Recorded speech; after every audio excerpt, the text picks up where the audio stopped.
Hello friends, income tax के cases की series में आज जो केस हम डिस्कस करेंगे वो असेसिंग ऑफिसर्स की जुरिस्डिक्शन को लेकर के है। एक सेक्शन है सेक्शन 124 सबसेक्शन 3 जो कि ये कहता है कि यदि असेसिंग ऑफिसर की टेरिटोरियल जुरिस्डिक्शन को चैलेंज करना चाहता है तो असेसी को उसकी टेरिटोरियल जुरिस्डिक्शन को सेक्शन 142 सबसेक्शन 1 या सेक्शन 143 सबसेक्शन 2 का जो नोटिस इशू किया जाता है उसके विद इन 1 मंथ उस जुरिस्डिक्शन को चैलेंज करना है। अदरवाइज असेसिंग ऑफिसर की टेरिटोरियल जुरिस्डिक्शन को चैलेंज नहीं कर सकता। काफी बार ये देखने को मिलता है कि असेसमेंट ऑर्डर्स पास किए जाते हैं और जब असेसमेंट ऑर्डर पास किए जाते हैं तो जिस असेसिंग ऑफिसर ने वो असेसमेंट ऑर्डर पास किया होता है उसके पास उसकी जुरिस्डिक्शन ही नहीं होती।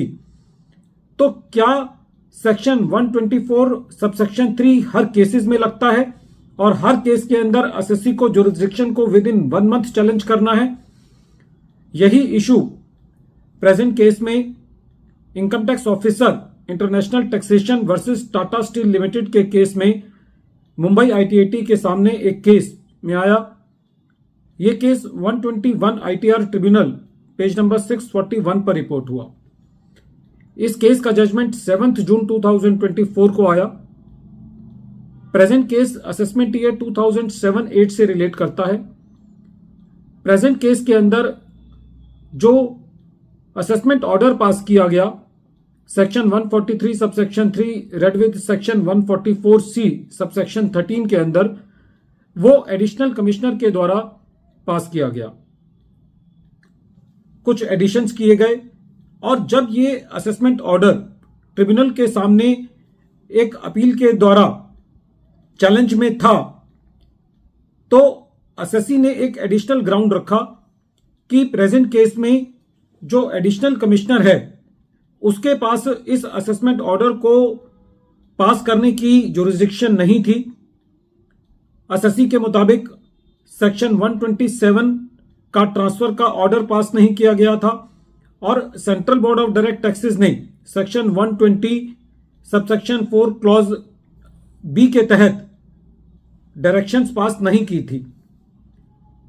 जब ये मैटर ट्रिब्यूनल के सामने था तो रेवेन्यू का ये ग्राउंड था कि असेसी ने जो जुरिस्डिक्शन है विद इन 1 मंथ चैलेंज नहीं की है, लेकिन इस पर ट्रिब्यूनल का यह कहना था कि जो सेक्शन 124 सबसेक्शन 3 है वो खाली उन केसेस में एप्लीकेबल होता है जहां पर असेसी टेरिटोरियल जुरिस्डिक्शन को चैलेंज करता है।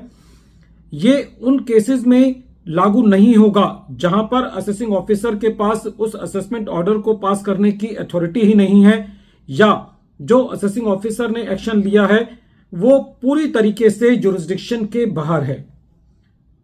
जहां तक कि एडिशनल ग्राउंड को एडमिट करने की बात थी तो ट्रिब्यूनल का यह कहना था कि ट्रिब्यूनल ने सिमिलर फैक्ट्स एंड सर्कमस्टांसेस के अंदर एक केस के अंदर 15 साल बाद भी जो एडिशनल ग्राउंड था उसको अलाउ किया था।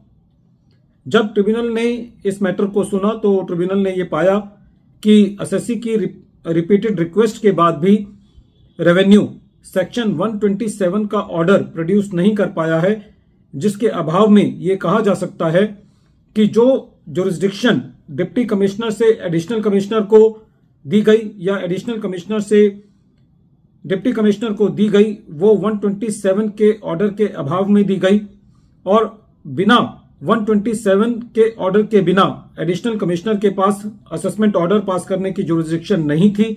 इसीलिए प्रेजेंट केस में हालांकि असेसी ने with in 1 month assessing officer जो कि प्रेजेंट केस में एडिशनल कमिश्नर था उसकी जुरिस्डिक्शन को चैलेंज नहीं किया था, फिर भी ट्रिब्यूनल ने यह कहा कि प्रेजेंट केस में सेक्शन 124 सबसेक्शन 3 एप्लीकेबल नहीं होता और प्रेजेंट केस में सेक्शन 127 के ऑर्डर के अभाव में जो एडिशनल कमिश्नर ने असेसमेंट ऑर्डर पास किया था उसको क्वेश किया। फ्रेंड्स, ये केस बहुत इंपॉर्टेंट है क्योंकि बहुत सारे केसेस में ऐसा देखने को मिलता है कि रेवेन्यू जो है वो एक जगह से दूसरे जगह केस को ट्रांसफर कर देता है जहां पर असेसी की जुरिस्डिक्शन नहीं होती। तो ये बात सही है कि सेक्शन 120 4 सबसेक्शन 3 ये कहता है कि एसएससी को अपनी टेरिटोरियल जुरिस्डिक्शन को विद इन 1 मंथ चैलेंज करना है। लेकिन इस केस से कहीं ना कहीं ये एक सिग्नल मिलता है कि यदि एसएससी उस जुरिस्डिक्शन को 127 के ऑर्डर के अभाव में चैलेंज करे तो एसएससी सेक्शन 124 सबसेक्शन 3 के जो सेक्शन है उसकी ऑब्लिगेशन से बाहर आ सकता है और असेसमेंट ऑर्डर को जुरिस्डिक्शन के आधार पर चैलेंज कर सकता है। वीडियो के अंत में एक बार फिर मैं केस का नाम रिपीट कर रहा हूं। केस का नाम है income tax officer international taxation versus Tata steel limited और ये case 121 ITR tribunal page number 641 पर रिपोर्ट हुआ।